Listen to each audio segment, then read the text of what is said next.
Hello, welcome to Lochaber Talks. I'm Marie, and today I'm talking to Sean Kelly about the On My Land documentary screenings. Hi, Sean, how are you? Hi Mary, how you doing? I'm not bad. So I'll just start by asking you, the On My Land, it's a 16-day Palestinian documentary tour. So where have you been and where are you going to be screening? Well, so far the tour has been in Sheffield, London, and last night it was in Peebles. It's been very well received. The audiences have been exceptionally engaging. At times the film is a little upsetting when you see the reality of the ground on there, but it's definitely been well received so far, Mary. And you mentioned that we've got other dates, so Edinburgh this evening and going on through the East Coast, up and down through Fort William and Glasgow, then on to Ireland. You're going to be busy for the next few weeks then, aren't you? Indeed, yes, it's a busy time for both of us and the people who have kindly arranged to host Mohammed for the tour. It's not an easy time of year to do anything, so it has been busy, yeah. That's good. So I was going to ask you for people that don't know, what is On My Land about? It's a bio-documentary film made by Mohammed Zwahra. He's a photojournalist and activist in the West Bank. It charts his life growing up as a young child in a family who keenly opposed the occupation and non-violent resistance. His father was one of the founding members of the People's Popular Coordination Committee over there in the West Bank. Popular Struggle Coordination Committee, excuse me. So the life he's had has been one under occupation from birth and living in a family that's opposed that occupation in non-violent means. And the movie charts his life growing up in that environment, what it's meant for him to see his grandfather's land being stolen from the family and settlements built on that land and the continuing struggle for the farmers and the rural community around where he was brought up to maintain that lifestyle under such difficult situations. It really is a fly on the wall, if you like, to what the harsh realities of occupation means to the Palestinians. Okay.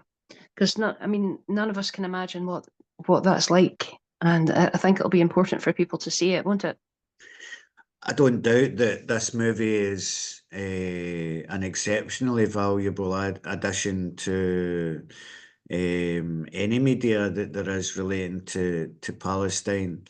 Um, it's normally the case that the news that we get in the West is filtered and a biased opinion, if you like, is given out, and you don't always hear the true or the harsh realities of what it's like for the Palestinians on the ground. So movies like this and other movies, No Other Land would be one, Five Broken Cameras, Yeah. Where Olive Trees Weep. They really do provide essential lens into the West Bank and Gaza and the life of the Palestinians. Hmm. So Mohammed Zwahra, he's only 25 and he lives in Bethlehem district. Can you tell viewers more about him? Yes, well, I've got to say, first of all, that I've been very fortunate to meet this young man and get to know his family and become not just associates, but friends. I've been invited into their home. They live in a village just south of Bethlehem town itself, Almasara, and they're traditionally an agricultural family growing up. So they would keep goats and grow olive trees, grapes, all sorts of different types of produce. He's also an activist himself. He goes to remote communities to make sure that they're supported in any way that they can. Considering that the settlement and settler violence is increasing on a daily level, this takes quite an exceptional character to be able to go and put yourself into these dangerous situations. And moreover, he's not just there, he's recording what's happening while he's there. He sees it as being a weapon. The camera as his weapon that he can use to reframe the discussion that we find outside of Palestine. And as I say, it really is an exceptional young man. He's fitted a lot in his young life, and the movie gives you a glimpse into some of that. But at the same time, I have to say that he's also very humble. It's one of the strengths of the Palestinians that I've experienced while I've visited the West Bank, that they are able to continue on through some of the harshest of conditions. And I have to say that most other people would quite certainly find it a whole lot harder than they do and perhaps give up hope, but they continue to have their samud, their steadfastness on the land. And he wouldn't really think of himself as a hero, but I certainly look upon him as being one. So, Sean, you've organised this tour. What's your connection with all of this? Actually, the movie and the tour was birthed, if you like, from discussions that I had with Mohammed about other things in relation to the West Bank and the struggle that the Palestinians face. And we both thought that it was a good idea to perhaps try and get the movie finished. He had started certainly gathering all the necessary video footage, and it for a long time wanted to document it and put it together in a movie. So he's worked on that over the last 6 months or so, but especially the last 3 months since his last visit when I spoke to him.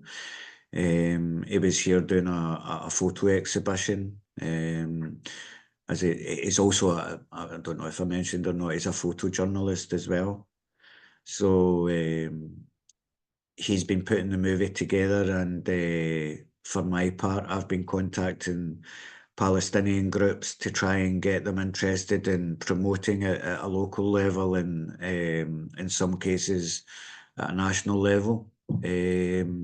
So we've dovetailed quite nicely into this tour. But it's just been my privilege to be able to facilitate what he's wanted to do. That's great. So, just one last question. Why should people come and see this documentary and hear Mohammed talk? I think, as we mentioned earlier on, the most important thing is that it's an unfiltered account of life on the ground in the West Bank. I think that it's important to find the emotional connection to the people on the ground there as well. You know, too often the Palestinians, and certainly I'm quite sure you and your listeners aren't these people, but quite often they're dehumanised and what was termed by Edward Said as Orientalism, and the stereotypical view of the Palestinians and the Arabs at large, I guess.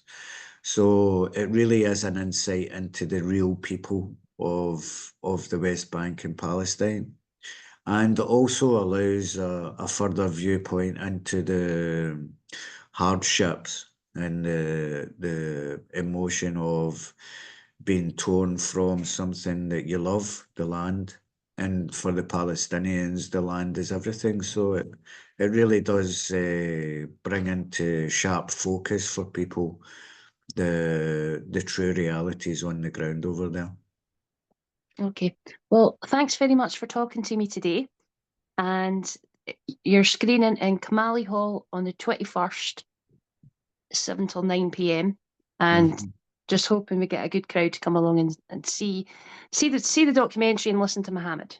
Oh, but I'd just like to say thank you to everybody that's already been supportive in the area for putting the show on. It really has been inspiring for me to find that people throughout the remotest areas of Scotland are fighting for the Palestinians.